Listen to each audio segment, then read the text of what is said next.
Start more US based ఈ learning platform. మీరు కూడా స్లాట్ బుక్ చేసుకోవాలంటే ఈ నెంబర్కి కాల్ చేయండి. హలో రామ్ గారు. హాయ్ నారాజు. సార్, జీవితంలో ఒక మనిషి ట్రస్ట్ బిల్డ్ చేసుకోవాలనుకుంటే చాలా కష్టం. ఎందుకంటే నమ్మకం అనేది లైఫ్కి కావాల్సినటువంటి అతిపెద్ద హోప్ అని నేను నమ్ముతాను. వైఫ్ అండ్ హస్బెండ్ రిలేషన్షిప్ మధ్య కావచ్చు, బ్రదర్స్ మధ్య, పార్ట్నర్స్ మధ్య, అండ్ బ్రదర్స్ అండ్ సిస్టర్స్ మధ్య, తల్లి కొడుకుల మధ్య, తండ్రి కొడుకుల మధ్య కూడా ఒక నమ్మకం అనేది over a period of time build అయితేనే జీవితం బాగుంటుంది. అలాంటిది ఒక్కసారి ఆ ట్రస్ట్ బ్రేక్ అయిందనంటే నిజంగా మనిషికి మధ్య ఉండేటువంటి దూరం ఎక్కడ దాకా వెళ్ళిపోతుందనంటే కనీసం చావు పలకరింపు కూడా కనిపించదు మనకి. తర్వాత ఎప్పుడో జీవితం అయిపోయిన తర్వాత అర్థమవుతుంది ఉంటుంది, మరి అలా చేసుకోకుండా ఉంటే బాగుండేది అని. ఈ ట్రస్ట్ బిల్డ్ చేయాలంటే అసలు ఏ విధంగా బిల్డ్ చేయాలి? ఒకవేళ బ్రేక్ అయితే కూడా దాంట్లో ఎలా రీబిల్డ్ చేయాలంటారు? సో ఈ నారాజు, మనిషి ట్రస్ట్ బిల్డ్ చేయడం అంటే ఒక నమ్మకాన్ని సంపాదించడం అంత సులభమైన విషయం కాదు. ఎందుకంటే మానవ సంబంధాలు కానీ వ్యాపారాలు కానీ సక్సెస్ఫుల్గా నడవాలంటే అది కేవలం నమ్మకం మీదే ఆధారపడి ఉంటుంది. ఓకే, మనం ఎవరినైతే నమ్ముతామో, ఏ బ్రాండ్ను నమ్ముతామో, ఏ వ్యక్తిని, ఏ మాటను నమ్ముతామో, నమ్మిన తర్వాత మన యాక్షన్స్ వాళ్ళకు అనుకూలంగా ఉంటాయి. అందుకే ఈ ప్రపంచంలో ప్రతి మనిషి ఇతరుల నమ్మకాన్ని సంపాదించాలని ఎందుకు కోరుకుంటాడంటే, వాళ్ళ నమ్మకం సంపాదించినప్పుడు మన ప్రవర్తనల్ని అవతల వాళ్ళు అపార్థం చేసుకోవడం జరగదు, అవతల వాళ్ళ ప్రవర్తన మన ఎక్స్పెక్టేషన్స్కి అనుగుణంగా ఉంటుంది అన్న విషయమే. అంటే ఒక షాపు యజమాని నమ్మకం సంపాదించుకుంటే తన వ్యాపారంలో సేల్స్ పెంచడానికి కస్టమర్ వచ్చి తన దగ్గరే కొంటాడు. సో నమ్మకం పెరిగితే తనకు అనుకూలమైన బిజినెస్ కస్టమర్ నుంచి రాబట్టచ్చు. అట్లాగే కుటుంబ సభ్యుల మధ్య కానీ, స్నేహితుల మధ్య కానీ, వ్యాపారంలో, ఆఫీసులో, సామాజిక సంబంధాల్లో నమ్మకాన్ని సంపాదించడం చాలా ఇంపార్టెంట్. అయితే ఈ నమ్మకం ఒక రాత్రికి సంపాదించేదా, అడిగి సంపాదించుకునేదా, ఎలాగైనా సరే పట్టుబట్టి మన నమ్మకం సంపాదించుకోదగిందా అంటే కాదనే సమాధానమే ఎవరి నుంచైనా వస్తుంది. అయితే ఈ నమ్మకం రాత్రికి రాత్రి రాకపోవచ్చు, కానీ నమ్మకాన్ని ప్రయత్నించి సంపాదించడం సాధ్యమేనా? నేను నిజాయితీ పరుణ్ణే, కానీ నేను నా మీద నమ్మకం పెరగాలంటే నేనేం చెయ్యాలి అని తెలుసుకోవాలని అనుకుంటే ఏం చెయ్యాలి? ఏ అంశాలు మనిషిలో నమ్మకాన్ని పెంచుతాయి, అవతల వాళ్ళ మీద ఆధారపడేటట్టు చేస్తాయి, మాట మీద విశ్వాసం ఉంచేలా చేస్తాయి అని మనం ఆలోచిస్తే, ఎందుకంటే బిజినెస్ అంటే రిలేషన్షిప్, 100% రిలేషన్షిప్ మీదే బిజినెస్ నడుస్తుంది. రిలేషన్షిప్ అంటే 100% ట్రస్ట్ మీదే, నమ్మకం మీదే నడుస్తుంది.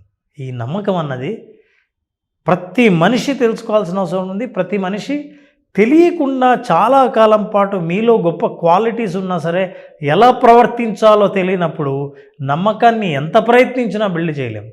అది ముఖ్యంగా భార్యాభర్తల మధ్య కావచ్చు, ఏ సంబంధాలు తీసుకున్నా సరే నమ్మకం అన్నది చాలా ఇంపార్టెంట్ అనే విషయం మనకు తెలుసు.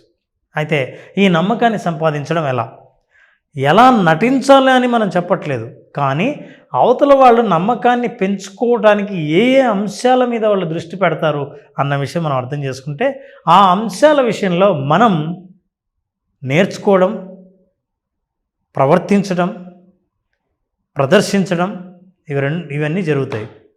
అయితే ప్రత్యేకించి మీరు ప్రదర్శించాల్సి అక్కర్లేదు, కానీ అవతల వాళ్ళు మీరు మన ప్రవర్తనే అది ప్రదర్శనగా అవతల వాళ్ళకి కనిపిస్తుంది.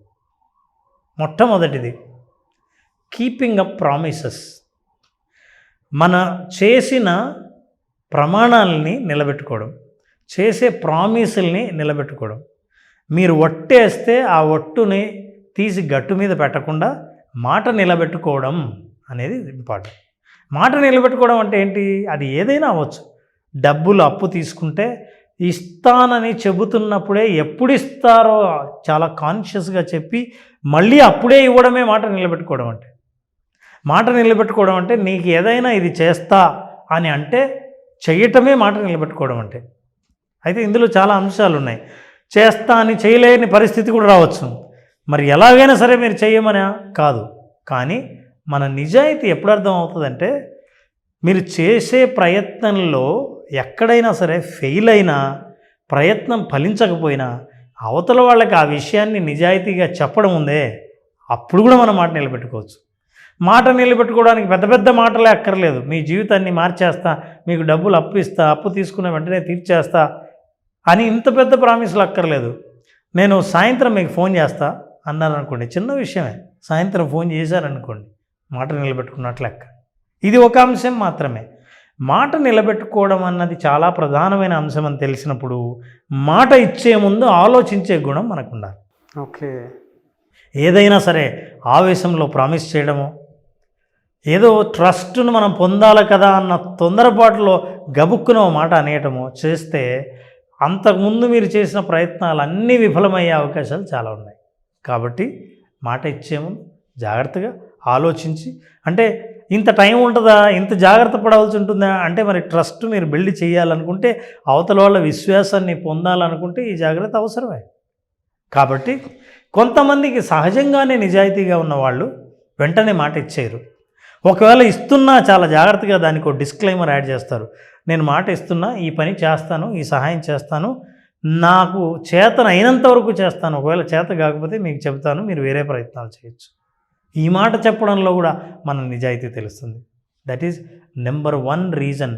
మాట నిలబెట్టుకోవడం అవతల వాళ్ళ పట్ల మనకి, అవతల వాళ్ళు ఎవరైనా మాట నిలబెట్టుకుంటే వాళ్ళ పట్ల మనకు విశ్వాసం పెరుగుతుంది, నమ్మకం పెరుగుతుంది. యాక్చువల్గా మనం మార్కెట్లో కొనే ప్రోడక్ట్స్ అన్నీ కూడా చేసే పని ఏంటంటే మాట నిలబెట్టుకోవడం.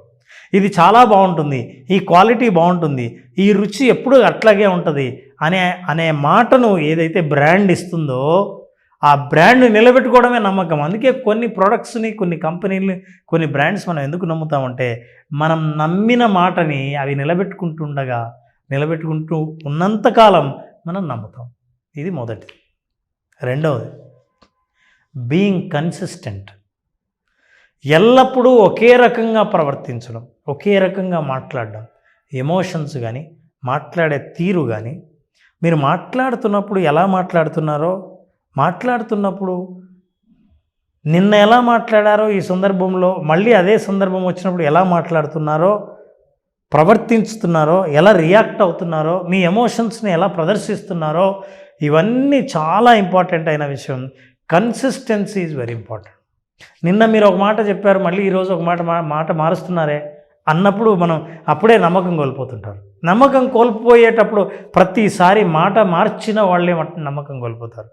ఈ మాట మార్చిన వాళ్ళు నమ్మకం కోల్పోతారు. కాబట్టి మాట మార్చకుండా మాట్లాడిన మాటను గుర్తుపెట్టుకొని కన్సిస్టెంట్గా, అది మాట కావచ్చు, ప్రవర్తన కావచ్చు, చేస్తున్న పని తిరిగి అదే చేయడం ద్వారా అవతల వాళ్ళకి నమ్మకం పెరుగుతుంది. ఉదాహరణకి నేను పొద్దున్నే మిమ్మల్ని మళ్ళీ కలుస్తాను అని అంటే ప్రతిసారి మీరు ఆ పని చేస్తున్నారు కాబట్టి మళ్ళీ ఖచ్చితంగా మీరు కలుస్తారన్న నమ్మకం అవతల వాళ్ళకి ఉంటుంది.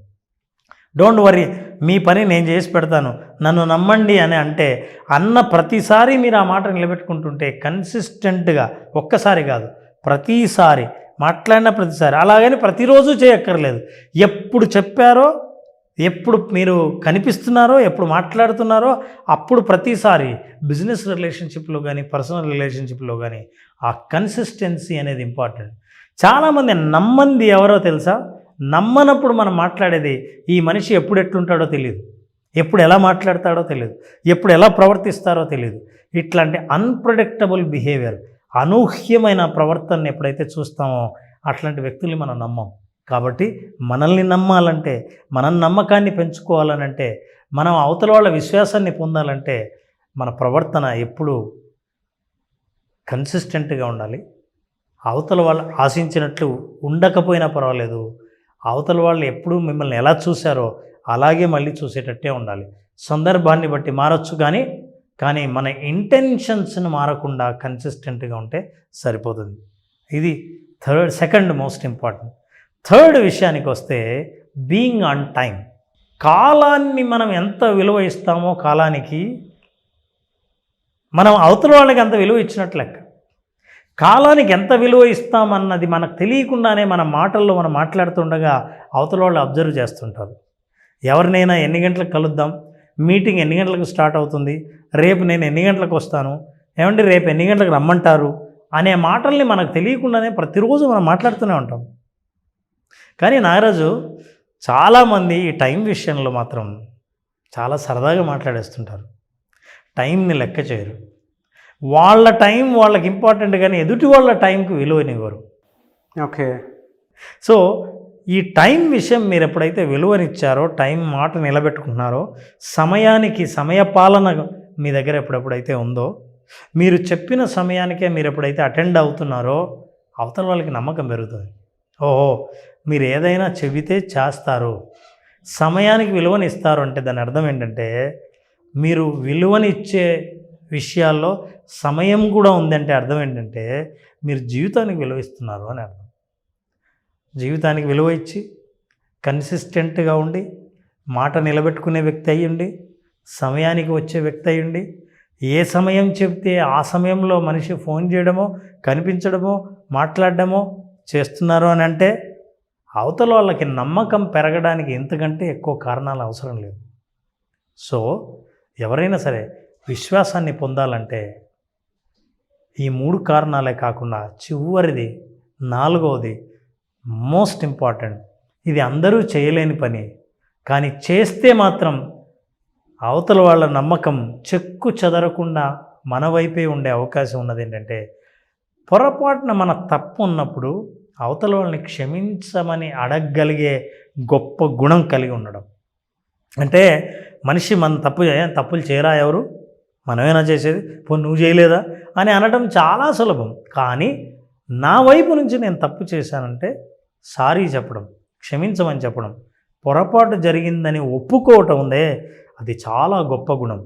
Only great minds can bend their head అని అంటారు. చాలా గొప్ప వాళ్ళే నిజంగా తన తప్పును ఒప్పుకుంటారు అన్న ఉద్దేశం. అలా ఎప్పుడైతే మన తప్పును నిజాయితీగా, నాదే తప్పు, పొరపాటు, నేను అనుకున్నది తప్పు, నేను ఇలా అనుకుని ఉండకూడదు, నాదే మిస్టేక్, అరే నేను ఇలా అనుకున్నానే, పొరపాటు జరిగింది అని మనం ఎప్పుడైతే అలా అంటామో అవతల వాళ్ళకి మన మీద గౌరవం పెరుగుతుందే తప్ప గౌరవం తగ్గదు. కానీ తగ్గుతుంది అన్న భ్రమలో చాలాసార్లు అబద్ధాలు చెప్పడము, తప్పును ఒప్పుకోకపోవడము, ఈ తప్పును ఇంకొకరిని బ్లేమ్ చేయడము మనం చేస్తుండడం వల్ల నమ్మకాన్ని కోల్పోతూ ఉంటాం. కాబట్టి నమ్మకం పొందాలి అని అంటే ఈ 4 అంశాలని దృష్టిలో పెట్టుకొని సందర్భం వచ్చిన ప్రతిసారి కాన్షియస్గా ప్రయత్నించడం. అంటే ప్రయత్నపూర్వకంగా మనం నిజాయితీగా ఉండాలంటే, నమ్మకం పెరగాలంటే ఈ కారణాలు పనిచేస్తాయి. కాబట్టి ఈ కారణాల విషయంలో మనం నిజాయితీగా ఉండాలి. మనం నిజాయితీ చూపించాలి కాదు, మనం ఆ విషయాల్లో మాత్రం నిజాయితీగా ఉండాలని ప్రయత్నిస్తూ ఉంటే మీ ప్రయత్నం తొందరలోనే ఫలిస్తుంది. ఏ ఇద్దరి మధ్య కానీ, 2 సంస్థల మధ్య కానీ, 2 బృందాల మధ్య కానీ, ఎవరైనా సరే ఒక లీడర్ టీం నుంచి తన విశ్వాసం పొందాలనుకున్నా, వాళ్ళకి గట్టి నమ్మకం ఏర్పరచాలన్నా ఈ 4 అంశాలని గుర్తుపెట్టుకొని పాటిస్తే ఖచ్చితంగా అవతల వాళ్ళ నమ్మకాన్ని అత్యంత తొందరలో పొందుతారు. నిజం చెప్పాలంటే మీరు నమ్మే ఎవరికైనా సరే వాళ్ళని మీరు ఒక్కసారి తలుచుకుంటే వాళ్ళందరికీ ఈ 4 లక్షణాలు ఖచ్చితంగా ఉంటాయి. ఒక్కసారి చూడండి. Anyways, thank you sir, thank you so much Ram గారు. నిజంగా ఒక మనిషి నమ్మకాన్ని నిలబెట్టుకోవటం అనేది కష్టంతో కూడుకున్నటువంటి విషయం. బట్ మీరు చాలా డీటెయిలింగ్ నాలెడ్జ్ ఇచ్చారు. ఒక నమ్మకం ఒక మనిషి దగ్గర నుంచి పొందాలి అని అంటే ఏ విధంగా ఉండాలి, వాళ్ళ నమ్మకం పోయిన తర్వాత జీవితం ఏ విధంగా ఉంటుంది, నమ్మకాన్ని తిరిగి రీబిల్డ్ చేసుకోవాలంటే ఏ విధంగా ఉంటుందనే దానికి మాత్రం ప్రాపర్ నాలెడ్జ్ ఇచ్చారు. Thank you so much Ram garu. Thank you Nagaraju, thank you very much. ఎందుకంటే ఈ విషయాలు చాలామందికి, అన్ని రంగాల వాళ్ళకి అవసరం. మంచి టాపిక్ తీసుకొచ్చావు. ఇవి తెలుసుకొని చాలామంది ప్రయోజనం పొందుతారని. అంతేకాకుండా మనం ఇందాక నాగరాజు 4 విషయాలు చెప్పాము. వీళ్ళు ఈ వీడియో చూసిన తర్వాత ఈ 4గిట్లో ఏ విషయాన్ని ఇమ్మీడియట్గా ఇంప్రూవ్ చేసుకునే ప్రయత్నం చేస్తారో ఆ 4 అంశాల్లో ఒక అంశాన్ని టైప్ చేయవలసిందిగా కోరుతున్నాను. చూద్దాం ఇంతకీ వాళ్ళు ఏం టైప్ చేస్తారో, ఏ విషయాన్ని డెవలప్ చేసుకునే ప్రయత్నం చేస్తారు. ఎనీవేస్, థ్యాంక్ యూ అండి, thank you so much Ram garu. Thank you Nagaraju. చాలామంది క్లాస్ ఎప్పుడెప్పుడా అని చెప్పేసి అడుగుతున్నారు. ఎప్పుడుండే అవకాశం ఉంటుంది Nagaraju? Visualization basic class March 20న 5 రోజుల సెషన్ జరుగుతుంది. ఈ 5 రోజులు ఎవరికైతే థాట్ పెట్టుబడిగా వాళ్ళ కోరికను పెట్టుబడిగా తీసుకొస్తారో ఈ 5 రోజుల పాటు ఆ పెట్టుబడిని లైఫ్లో వాళ్ళు చూడాలనుకున్న దృశ్యాన్ని, వాళ్ళు చూడాలనుకున్న ఫ్రూట్స్ని చూడాలని అనుకుంటే ఆ ప్రాసెస్ని చెప్పడం జరుగుతుంది. ప్రాసెస్ ద్వారా జీవితంలో ముందుకు ఎట్లా వెళ్ళాలో, అనుకున్నది అబండెంట్గా సమృద్ధిగా ఎలా సాధించాలో వాళ్ళు తెలుసుకోవచ్చు. లైఫ్కే ఒక కొత్త నిర్వచనం చెప్పే ఈ ఆర్ట్ ఆఫ్ విజువలైజేషన్ ఒక అద్భుతమైన సాధనంగా ఉపయోగించుకున్న ఎవరైనా సరే అనుకున్నది సాధించి ప్రపంచానికి చూపిస్తూ ఉంటారు. అట్లా చూపించాలని అనుకున్న వాళ్ళు ఈ మార్చి 20వ తేదీన 5 రోజుల పాటు జరిగే art of visualization session attend అవ్వచ్చు. Fantastic sir. మీ ఆలోచనని పెట్టుబడిగా పెట్టి మీ లైఫ్లో మీరు ఎదగాలి అనుకున్నటువంటి వాళ్ళు ఎన్ని రకాలుగా చూసుకున్నా కూడా ఏది కలిసి రాకపోతే అట్లీస్ట్ ఇది ట్రై చేసి చూద్దాం క్లాస్ ఒకసారి అనుకున్నటువంటి వాళ్ళు ఎవరైనా సరే మార్చ్ 20th అయితే విజువలైజేషన్ క్లాస్ స్టార్ట్ అవుతుంది. దానికి మీరు కాల్ ఆర్ మెసేజ్ వాట్సాప్ చేసి, అంటే స్క్రీన్ మీద మీకు కాంటాక్ట్ నెంబర్ కనిపిస్తుంది, మీరు కాల్ ఆర్ మెసేజ్ వాట్సాప్ చేసి ఎన్రోల్ చేసుకోండి. అండ్ లైఫ్లో డెఫినెట్గా మిమ్మల్ని మీరు చేంజ్ చేసుకొని పెద్దగా చూడాలి అనుకున్నటువంటి వాళ్ళకి మాత్రం ఒక చిన్న పెట్టుబడి, ఒక పెద్ద భవిష్యత్తు మీ చేతిలోనే ఉంది. మార్చ్ 20th ఎవరైనా సరే విజువలైజేషన్ క్లాస్కి అటెండ్ అవ్వాలి అనుకుంటే స్క్రీన్ మీద కనిపిస్తున్న నెంబర్కి కాల్ ఆర్ మెసేజ్ వాట్సాప్ చేసి వెంటనే ఎన్రోల్ చేసుకోండి. ఒకవేళ మీ కాంటాక్ట్ నెంబర్ కనెక్ట్ అవ్వట్లేదంటే మిస్టర్ నాగ్ అఫీషియల్ 1 అన్న ఇన్స్టాగ్రామ్ ఐడి ఉంది, దానికి మీరు పర్సనల్ మెసేజ్ పెట్టినా కూడా నేను రామ్ గారి టీమ్కి ఫార్వర్డ్ చేస్తాను. మీ డీటెయిల్స్ ఏమన్నా సరే ఆ విధంగానే సరే మీరు అప్రోచ్ అవ్వచ్చు. లేదా పర్సనల్ అపాయింట్మెంట్ కావాలనుకున్నా కూడా రామ్ గారి పర్సనల్ అపాయింట్మెంట్ మీరు తీసుకోవచ్చు. ఈ వీడియో లైక్ చేయండి, షేర్ మాత్రం తప్పకుండా చేయండి. ఇలాంటి మరిన్ని వీడియోస్ కోసం మా ఛానల్ ఫాలో అవ్వండి. Thank you and thank you so much Ram garu. Thank you. Suman టీవీలో మీ పర్సనల్ అండ్ బిజినెస్ ప్రమోషన్స్ కోసం కింది నెంబర్కి కాంటాక్ట్ చేయండి.